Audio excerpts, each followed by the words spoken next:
Bonjour tout le monde. La dernière fois, on a vu deux embranchements, l'embranchement des arthropodes et l'embranchement des échinodermes. Dans l'embranchement des arthropodes, on a vu la classe des trilobites, et dans le deuxième embranchement, c'est-à-dire l'embranchement des échinodermes, on a vu deux classes, c'est la classe des échinides et la classe des crinoïdes.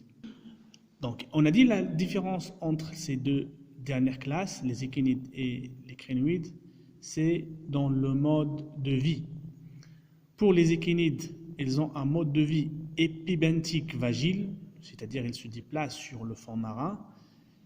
Et pour les crinoïdes, ils ont un mode de vie épibentique sessile, c'est-à-dire ils vivent fixés sur le fond marin. Aujourd'hui, on va voir un troisième embranchement, c'est l'embranchement des mollusques. C'est l'embranchement des mollusques, dans lequel on va voir la classe des céphalopodes. La classe des céphalopodes.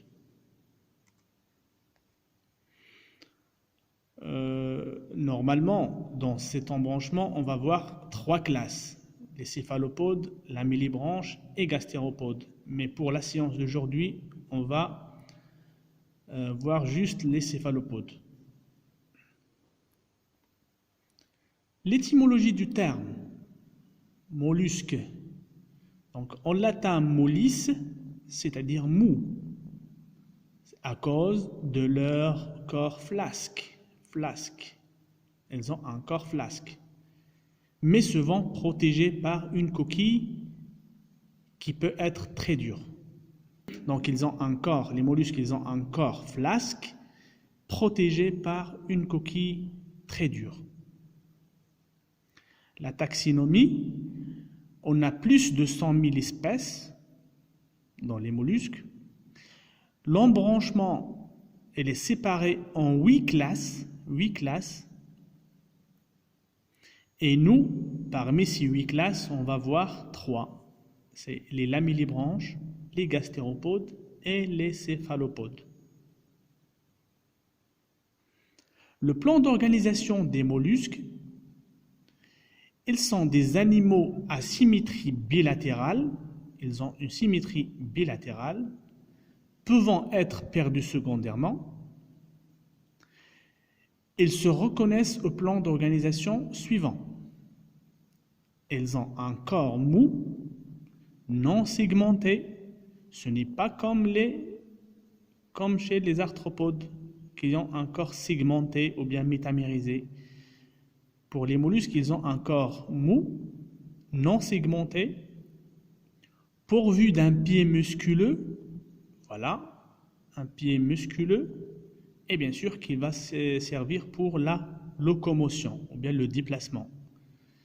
Ils ont un manteau en position dorsale formant une cavité et sécrétant la coquille. Voilà le manteau et c'est celui qui sécrète la coquille. Une masse viscérale occupant la cavité du manteau, une radula chitineuse, c'est-à-dire formée de la chitine, qui va servir comme des dents. Donc la radula qui va servir comme des dents pour la nutrition. La coquille, elle est de nature calcaire et de forme variée. La coquille, parce que c'est la coquille qui nous intéresse, nous, en paléontologie. Donc, il est de nature calcaire, mais il peut avoir des formes variées. Par exemple, on peut avoir une coquille univalve, c'est-à-dire elle est formée d'une seule valve. Par exemple, chez les gastéropodes et chez les céphalopodes.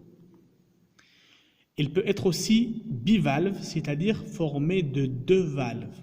Par exemple, chez les lamellibranches.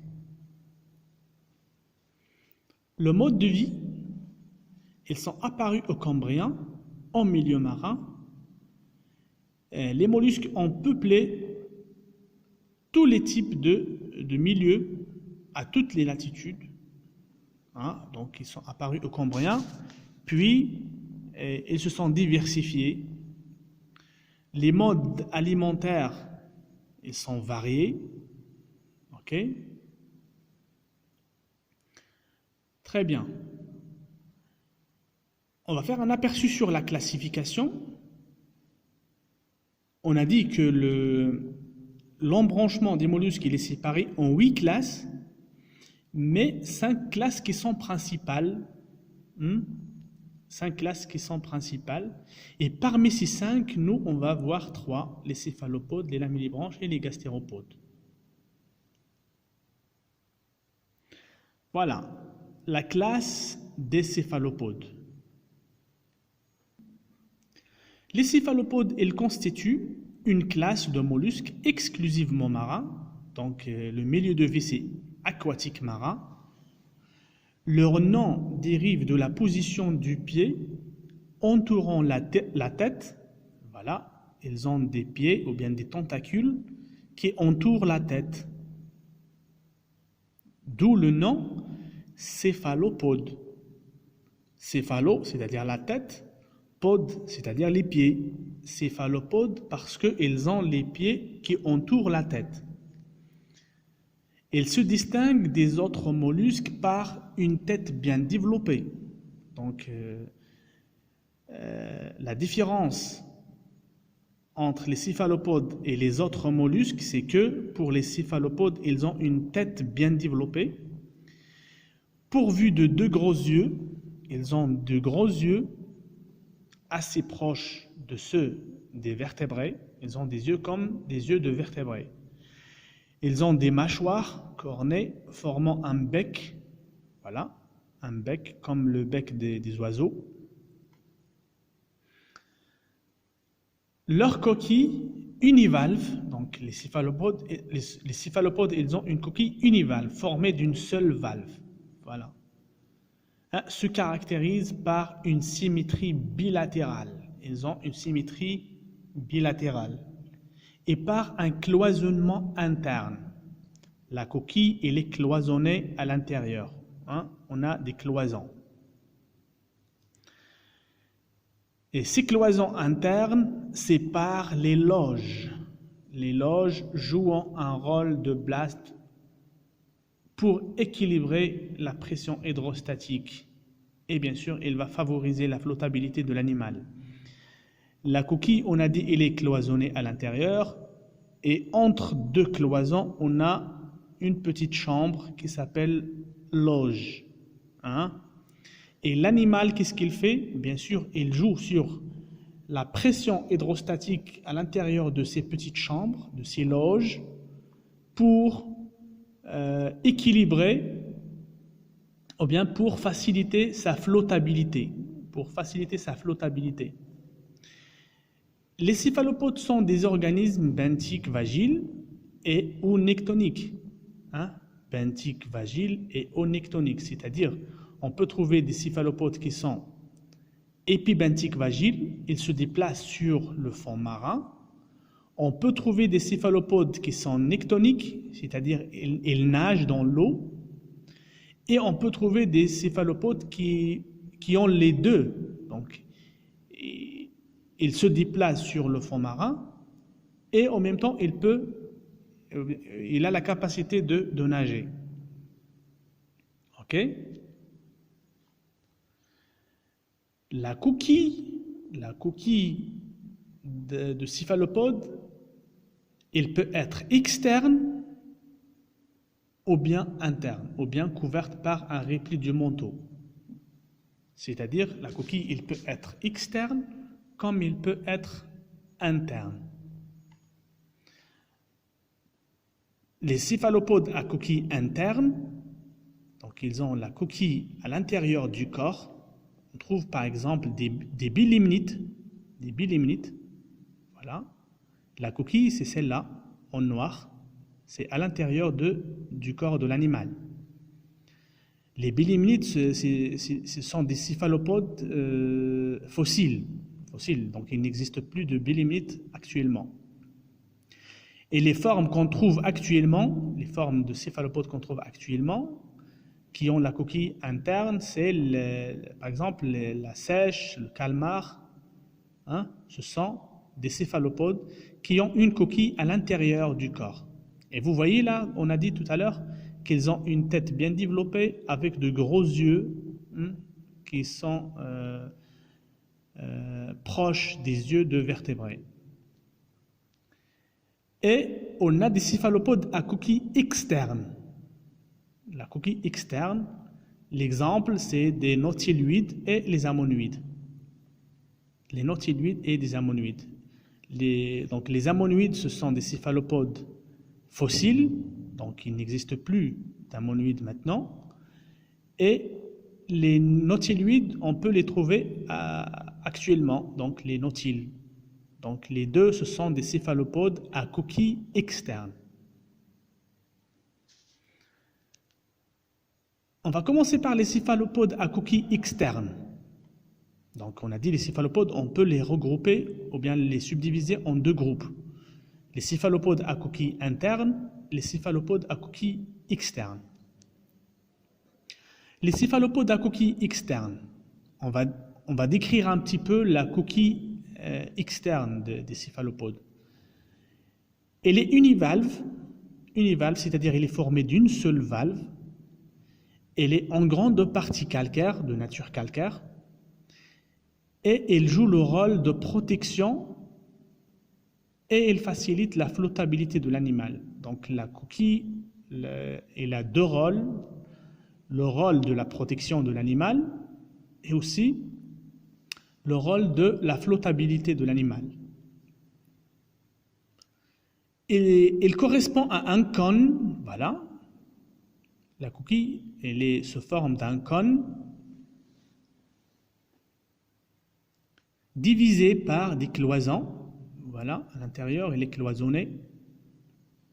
Ces cloisons, on les appelle aussi des septes, qui délimitent une série de loges, une série de chambres, de petites chambres. Ce sont des loges. L'ensemble de tubes coquillés cloisonnés ainsi formés est le phragmocone. Donc, la partie cloisonnée de la coquille, voilà, toute cette partie s'appelle le phragmocone. C'est la partie cloisonnée de la coquille. Le phragmocone. La loge terminale, la chambre terminale occupée par l'animal se nomme la chambre d'habitation. Donc voilà, c'est la plus grande. La plus grande loge, ou bien la loge terminale, s'appelle la chambre d'habitation ou bien la loge d'habitation. Le bord de son ouverture sur l'extérieur s'appelle le péristome. Donc le bord externe de l'ouverture de la coquille s'appelle le péristome. Les septes sont perforés par un foramen septal ou passer un siphon reliant toutes les loges entre elles. Donc les septes ou bien les cloisons, elles sont perforées par un canal qui s'appelle le foramen septal. Et à l'intérieur de ce canal, c'est là où il passe le siphon, qui est bien sûr un organe de l'animal.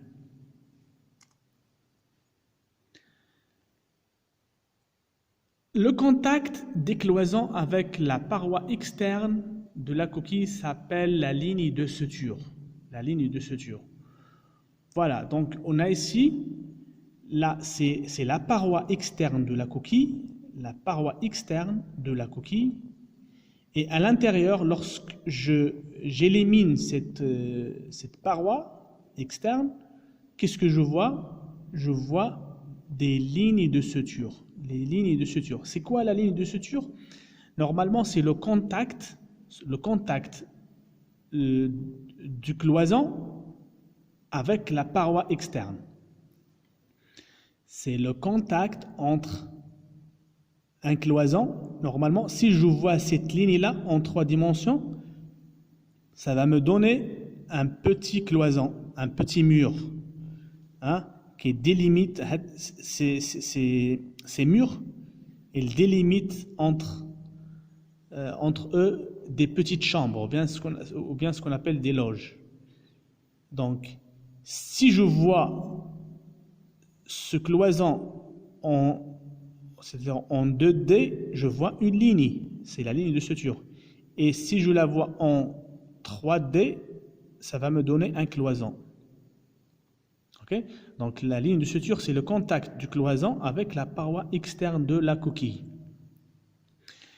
Et bien sûr, elle n'est visible que si cette paroi a été détruite. Ah, donc pour voir la ligne de suture, il faut enlever cette paroi externe. Et ce que je vois ici, ça n'a rien à voir avec la ligne de suture. Ça, on va le voir, c'est l'ornementation externe de la coquille. Hein? Ce n'est pas la ligne de suture.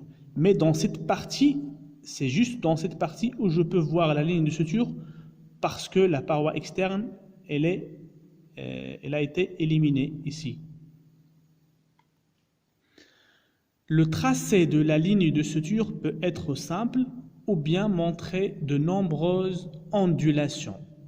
Donc la ligne de suture, il peut être simple, ou bien il peut montrer des ondulations, comme ici, des ondulations.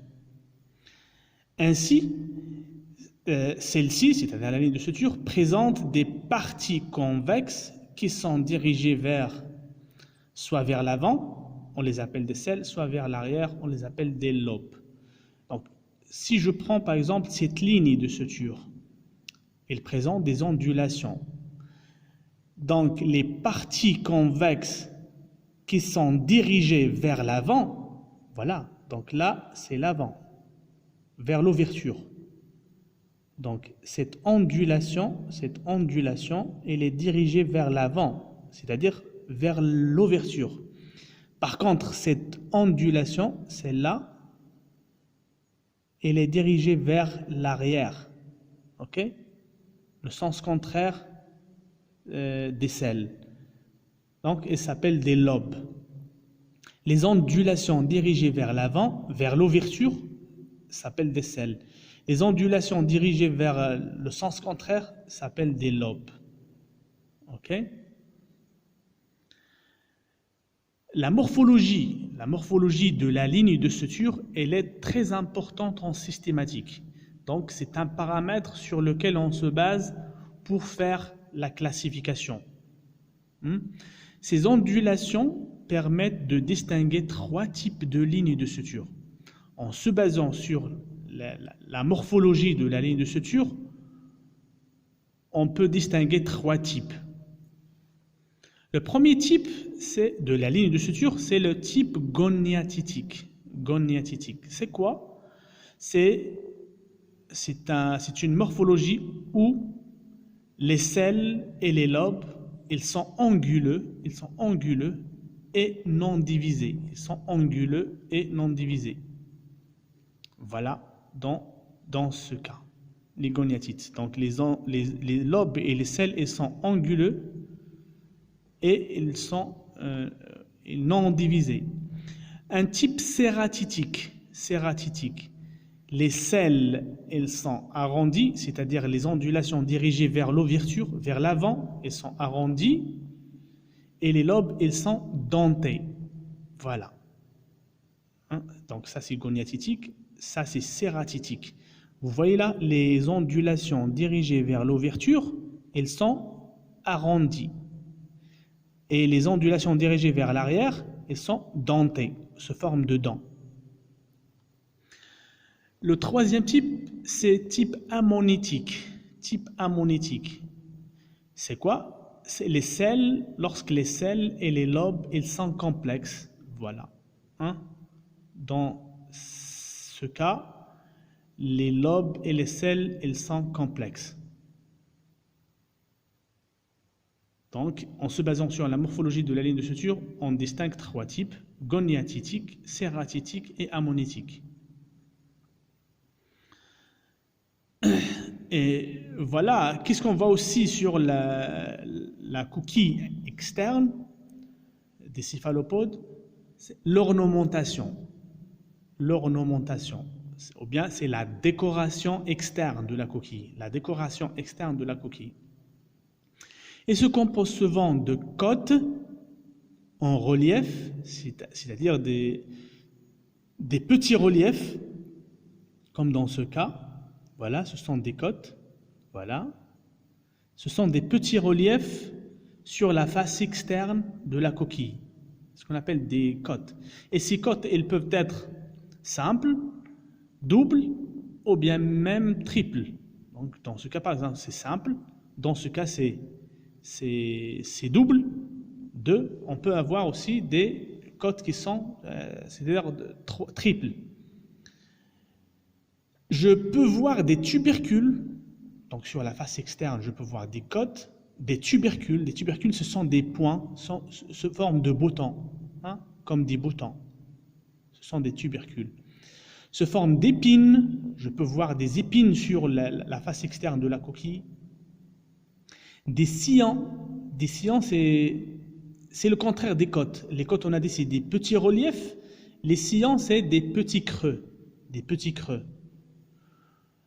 Ou bien de carène. La carène, voilà, c'est une ligne en relief qui parcourt la face ventrale de la coquille. Voilà, la carène. Voilà, donc c'est la ligne surélevée parcourant le côté ventral.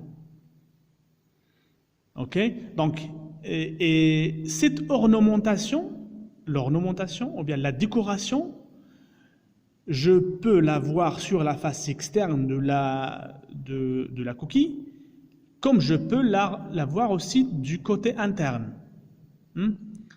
Par exemple, sur la face externe, si j'ai des côtes sur la face externe, ces côtes, si je les vois du sens contraire, c'est-à-dire de l'intérieur, je peux voir des sillons. Hein? Très bien. Mais la chose à laquelle il faut faire attention, c'est de ne pas confondre la ligne de suture et l'ornementation. Parce que ce n'est pas la même chose. La ligne de suture, on a dit, c'est le contact des cloisons avec la paroi externe.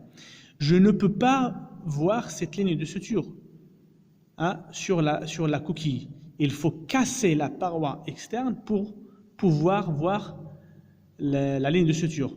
Par contre, l'ornementation, je peux la voir bien facilement sur la face externe de la coquille. Donc, il ne faut pas les confondre. Très bien. Si je vous demande aussi de voir un petit peu la forme sur cette ligne-là. Donc, en allant de la droite vers la gauche, ou bien le contraire, en allant de la gauche vers la droite. Hein? Vous voyez là la forme, cette forme-là. Comment elle est? Dans cette forme, les dernières loges qui se forment de la coquille, elles viennent surmonter les précédentes. Hein? Les dernières loges qui se forment, elles viennent surmonter les précédentes. Par contre, ici, je ne peux pas voir les premières loges de la coquille. Pourquoi? Parce que la dernière, c'est comme si, c'est-à-dire la loge dernière, elle avale les précédentes. Hein? Donc, je ne peux pas les voir. Par contre, ici, je peux voir même les débuts de la coquille, hein, et je peux suivre sa croissance. Donc, cette forme, il s'agit ici d'une forme évolute, et dans ce cas, je parle d'une forme involute. Et aussi, donc, dans cette forme évolute, je peux voir l'ombilique. Ça, c'est l'ombilique, cette partie centrale. L'ombilique, elle est plus grande. Par contre, ici, l'ombilique, il est plus petit. Le deuxième type, ou bien le deuxième groupe de céphalopodes, ce sont des céphalopodes qui ont une coquille interne, donc une coquille couverte par le corps de l'animal, donc une coquille interne. On a donné l'exemple tout à l'heure de la seiche, donc c'est une forme actuelle, et des bélimnites, ce sont des formes fossiles. Une telle coquille contient toujours 3 parties. Donc la coquille interne d'un céphalopode, toujours elle est formée de 3 parties qui sont de l'avant vers l'arrière. Le prostracum, voilà, ça c'est la coquille interne d'un céphalopode. Elle est formée de 3 parties. De l'avant, donc vers l'arrière, on a ici le prostracum, puis le phragmocone, puis le rostre. Donc c'est quoi le prostracum? C'est une lame, il s'agit d'une lame dorsale, du côté de dos. Là, c'est une lame. Voilà. Le phragmocone, c'est la partie, on a dit c'est l'équivalent de la partie cloisonnée de la coquille externe. Donc il s'agit aussi d'une partie qui est cloisonnée. Et le rostre, c'est une pièce calcaire effilée vers l'arrière et dont l'avant est creusé d'une cavité conique où se loge le phragmocone. Le rostre, vers l'avant du rostre, on a une cavité ici, et dans cette cavité, c'est là où se loge le phragmocone. C'est là où il entre le phragmocone. Donc, pour la coquille interne des céphalopodes, on a dit, toujours il est formé de 3 parties. Le prostracum, c'est une lame du côté vers le dos, attachée au phragmocone, c'est la partie cloisonnée avec des cloisons, et le rostre, c'est la partie arrière, c'est la partie postérieure de la coquille. Il s'agit d'une pièce calcaire effilée vers l'arrière. Ok? Très bien. Maintenant, la classification. On a dit que pour les céphalopodes, on peut les subdiviser en 2 types. Les céphalopodes qui ont une coquille interne, les céphalopodes qui ont une coquille externe. Mais pour la classification, pour les classer, selon la classification des organismes, donc on peut distinguer 3 sous-classes. Vous voyez là, on commence à avoir des sous-classes. La première sous-classe, c'est les nautiloïdes. Comment je peux savoir un nautiloïde? Tout simplement parce que, en se basant sur la ligne de suture. Chez les nautiloïdes, la ligne de suture, elle est simple. Ça veut dire quoi, elle est simple? C'est-à-dire qu'il ne présente pas beaucoup d'ondulations. Ok? Et voilà. Et aussi, il est bombé vers l'arrière. La ligne de suture, ou bien les cloisons, elles sont bombées vers l'arrière. Ok? Voilà. Vous voyez, la ligne de suture, elle est simple et elle est bombée vers l'arrière. Donc, c'est une caractéristique d'un nautiloïde.